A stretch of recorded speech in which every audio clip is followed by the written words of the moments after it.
સીતારામ ને રામ રામ બધાને. હવે બપોરનું ટાઈમ થઈ ગયું છે અને થોડોક તડકો છે અટાણે. ટાઈટ થોડીક આજે ઓછી પડી ગઈ હવે. ને આપણે શું છે કે હવે એક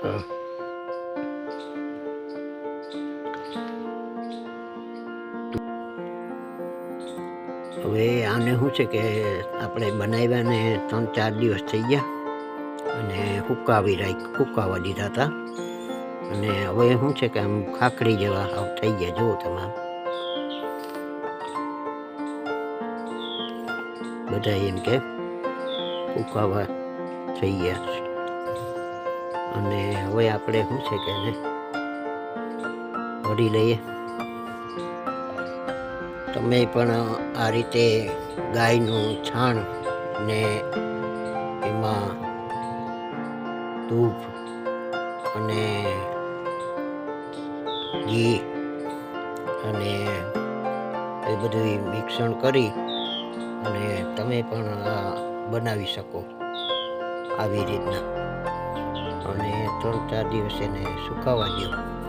પછી આ ઘરમાં ધૂપ દેવા કરો ત્યારે ઉપયોગમાં લઈ શકો તમે.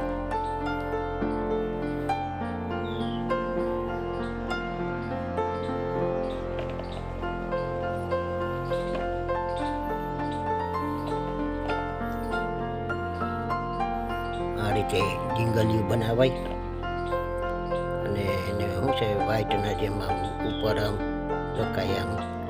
તો શું છે કે ફરકવામાં ભેગો એક દોરો પણ આના ભેગો રખાય, આના ભેગો મિક્સરમાં લેવાય.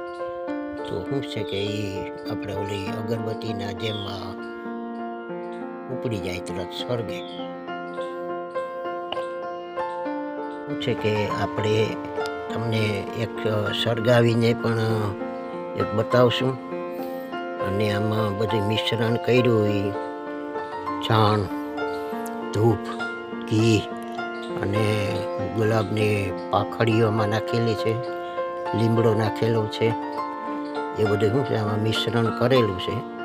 અને આવું જો આપણે ઘર માટે એમ કે જો રાખીએ તો ઘણું બધું સારું કહેવાય એમ કે.